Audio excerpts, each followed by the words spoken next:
हर हर महादेव। आप सभी को नाग पंचमी की शुभकामनाएं। संस्कृति से जुड़ा है यह त्यौहार नाग पंचमी, जिसे हर कोई बेहद श्रद्धा और आस्था के साथ मनाता है। आज नाग पंचमी है और आज की पूजा पूरे विधि विधान के साथ होती है।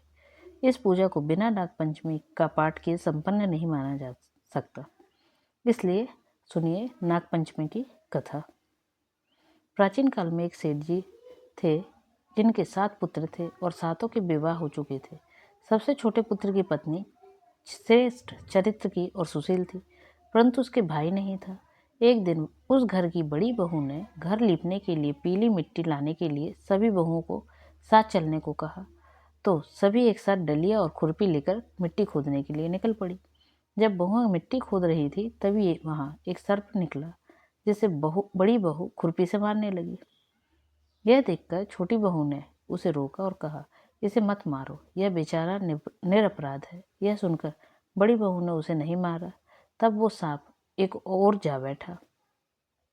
तब छोटी बहू ने उससे कहा, मैं अभी लौट कर आती हूँ, तुम यहाँ से जाना मत। इतना कहकर वह सबके साथ मिट्टी लेकर घर चली गई और कामकाज में फंसकर सर्प से जो वादा किया था वो उसे भूल गई। उसे दूसरे दिन वह बात याद आई तो वो सब को साथ लेकर वहां पहुंची। सर्प अभी भी उस स्थान पर बैठा था, जिसे देखकर छोटी बहू बोली, सर्प भैया नमस्कार। सर्प ने कहा, तू भैया कह चुकी है इसलिए तुझे छोड़ देता हूँ, नहीं तो झूठी बात कहने के कारण मैं तुझे अब तक डस लेता। वह बोली, भैया मुझसे भूल हो गई, उसकी क्षमा मांगती हूँ। तब सर्प बोला, अच्छा तू आज से मेरी बहन है और मैं तेरा भाई, तुझे मुझसे जो मांगना हो मांग ले। वह बोली, मेरा कोई भैया नहीं है, अच्छा हुआ तुम मेरे भाई बन गए। कुछ दिन व्यतीत होने पर वह सांप मनुष्य का रूप रखकर उसके घर आया और बोला कि मेरी बहन को भेज दो। सबने कहा, इसका तो कोई भाई नहीं है, पर फिर तुम कौन हो? तो वह बोला, मैं दूर के रिश्ते से, मैं इसका भाई हूँ, बचपन में ही बाहर चला गया था।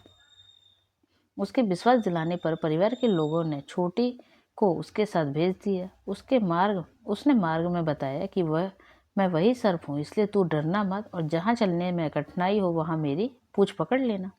छोटी बहू ने वैसा ही किया और इस प्रकार वह उसके घर पहुँच गई। सर्प के घर में धन ऐश्वर्य को देखकर वह चकित हो गई। इस तरह से वो उसके घर में रहने लगी। एक दिन सर्प की माता ने उससे कहा, मैं एक काम से बाहर जा रही हूँ, तू अपने भाई को ठंडा दूध पिला देना। उसे इस बात का ध्यान नहीं रहा और उसने सांप को गर्म दूध पिला दिया, जिससे उसका मुख जल गया। यह देखकर सर्प की माता को गुस्सा आ गया, परंतु सर्प के समझाने पर वह चुप हो गई। तब सर्प ने कहा कि बहन को अब उसके घर भेज देना चाहिए। तब सर्प और उसके पिता ने उसे बहुत सा सोना चांदी जवाहरात वस्त्र आभूषण देकर घर पहुंचा दिया।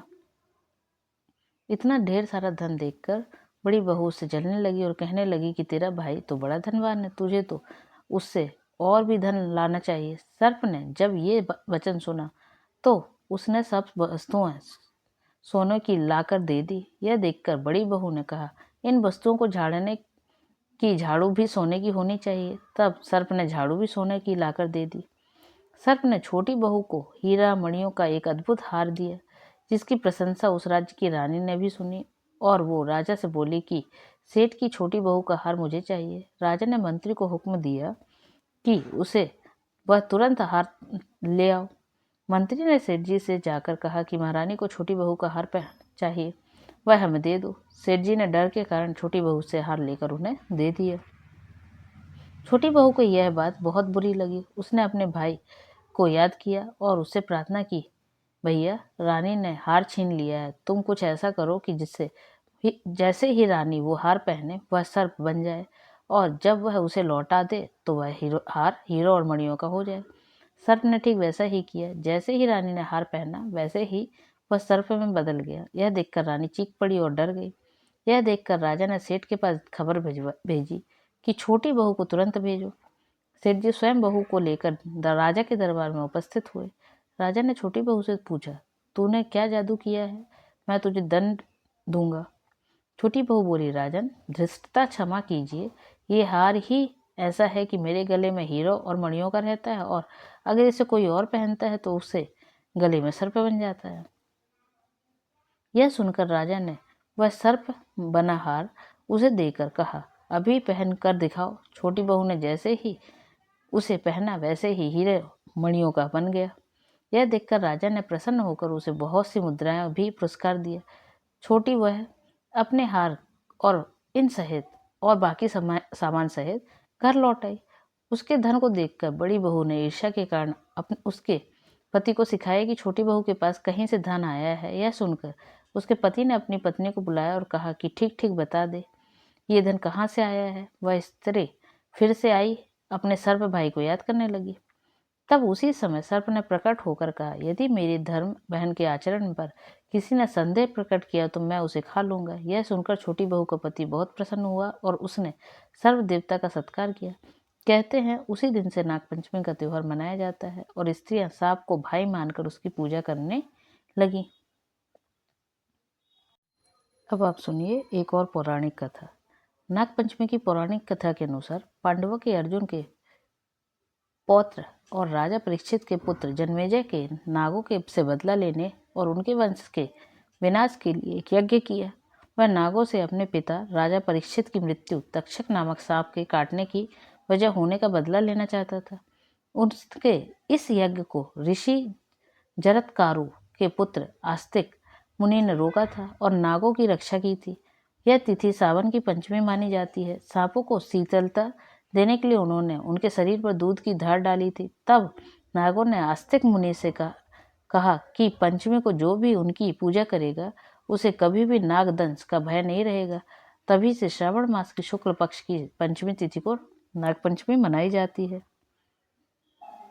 अब आप सुनिए एक और पौराणिक कथा। नागपंचमी के अनुसार समुद्र मंथन के समय नागों ने अपनी माता की बात नहीं मानी थी, जिससे क्रोधित होकर उन्होंने अपने पिता पुत्रों को जन्मेजय के यज्ञ में भस्म होने का श्राप दे दिया। माता का ऐसा श्राप पाकर सभी नाग घबरा गए और वो ब्रह्मा जी की शरण में पहुंचे। तब ब्रह्मा जी ने कहा कि अब नागवंश में महात्मा जरत्कारु के पुत्र आस्तिक मुनि की ही तुम्हारी रक्षा करेंगे। कहते हैं ब्रह्मा जी ने इस उपाय को पंचमी तिथि के दिन ही बताया था। इसके कारण जब राजा जन्मेजय ने नागों को भस्म करने के लिए नाग यज्ञ शुरू किया और वे आहुति के लिए मंत्रोच्चार करने लगे तो वैसे ही नाग जलने लगे। कहते हैं तब आस्तिक मुनि ने उन नागों के ऊपर दूध डाला, जिससे उन्हें जलन से शांति मिली। कहते हैं आस्तिक मुनि ने सावन शुक्ल पंचमी के दिन ही नागों को बचाया था, इसलिए ही हर साल इस तिथि पर नागपंचमी मनाई जाती है और नागों को दूध से अभिषेक किया जाता है। ये थी अलग अलग नागपंचमी की पौराणिक कथाएं। ओम नमः शिवाय। एक बार पुनः आप सभी को नागपंचमी की शुभकामनाएं।